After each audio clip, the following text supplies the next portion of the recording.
इस वीडियो में आपको जो एक शख्स दिखाई दे रहे हैं पुलिस के साथ लड़ते हुए, ये शख्स हैं अर्जुन सिंह चौटाला।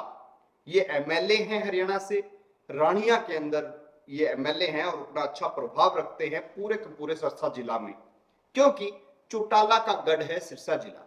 अब ये एसपी को कह रहे हैं कि मैं तेरे से बात ही नहीं करूंगा, और तुम तड़ाक पर बात यहां तक पहुंच जाती है कि ये जाते जाते एसपी को गालियां भी दे जाते हैं, गंदी गंदी गालियां, अभद्र गालियां।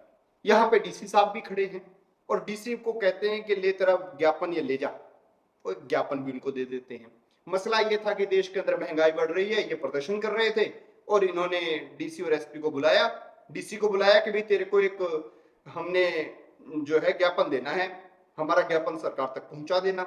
डीसी लेट आए, क्योंकि डीसी भी तो सोचता है कि भाई विधायक साहब आए हैं, प्रदर्शन करेंगे, 2-4 घंटे लोग इकट्ठा होंगे, थोड़ा माहौल बनना चाहिए, फिर हम चलेंगे। तो ये इसी बात पे नाराज हो गए विधायक जी।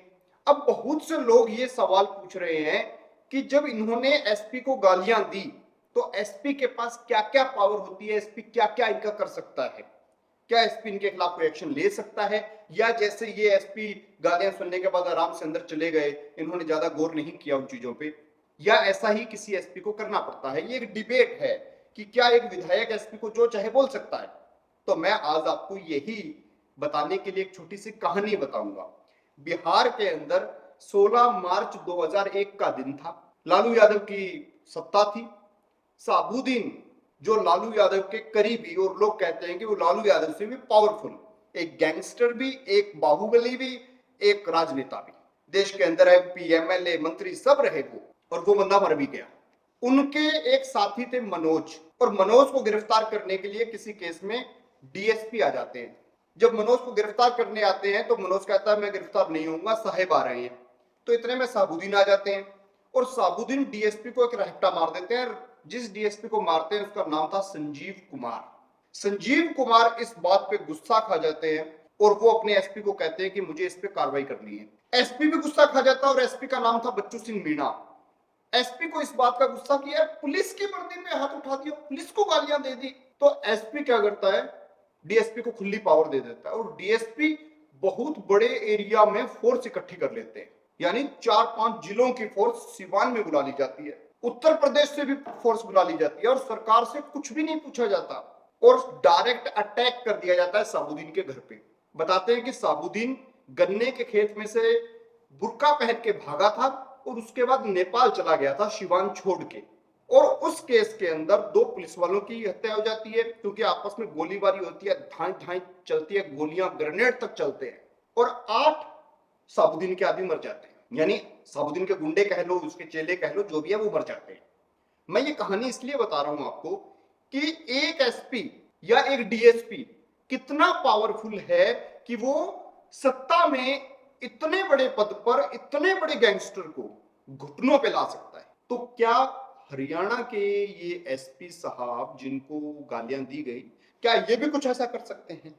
और करना सही है या गलत है वो मैटर अलग है, लेकिन मेरा कहने का मतलब है कि हाँ, एसपी के पास पावर होती है, बहुत कुछ कर सकते हैं वो। उसी टाइम इंस्टेंट ये कह देते हैं कि हम ज्ञापन नहीं ले रहे, डीसी साहब को बोल देते डीसी साहब कोई ज्ञापन नहीं लेना, दोनों अंदर चले जाते, तुरंत कहते हैं कि इनको कहो कि 2 मिनट में आप यहाँ एरिया खाली करो वरना हम लाठीचार्ज करेंगे।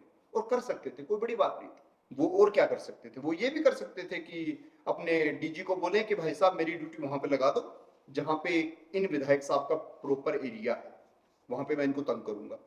वो और क्या कर सकते हैं, वो इनके रिगार्डिंग बहुत से तथ्य निकाल के और इनको तंग कर सकते हैं।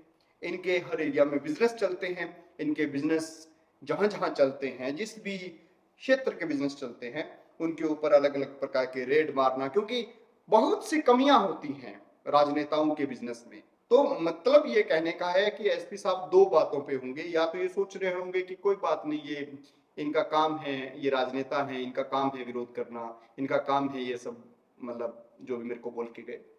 एक तो ये सोच के वो छोड़ दे कि क्यों किसी के साथ वैर डालना, चौटाला फैमिली इतनी तगड़ी फैमिली है। और दूसरा ये कि अगर वो उसके पीछे पड़ जाए तो कुछ भी कर दे। मैं ये इसलिए बता रहा हूँ क्योंकि बहुत से लोग ये पूछ रहे थे कि एसपी के पास पावर कितनी होती है। एसपी के पास यहाँ तक की पावर होती है कि एसपी किसी को गोली मार दे तो जब तक राज्यपाल नहीं कहेगा एसपी के खिलाफ एफआईआर नहीं हो सकती। गिरफ्तारी नहीं हो सकती एसपी की। बहुत से ऐसे भारत में केस हुए हैं जहां पर एमएलए जो हैं इन्होंने एसएचओ के साथ, एसपी के साथ, डीएसपी के साथ बदतमीजी की है। अगर डीएसपी और एसपी के साथ की है तो उन्होंने तो ये समझ लो कई बार एमएलए का कैरियर खत्म कर दिया। इसीलिए कई राजनीति का इंटरेस्ट रखने वाले लोग हैं वो ये कहते हैं कि अर्जुन को माफी मांगनी चाहिए, लेकिन अर्जुन ने कहा है कि हमने इनकी धार नहीं ली, जो करें वो करते रहें, जैसा रवैया ये करेंगे हम भी ऐसा ही करेंगे। ठीक है, दमदार विधायक हैं, देखते रहिए एबीसी इंडिया।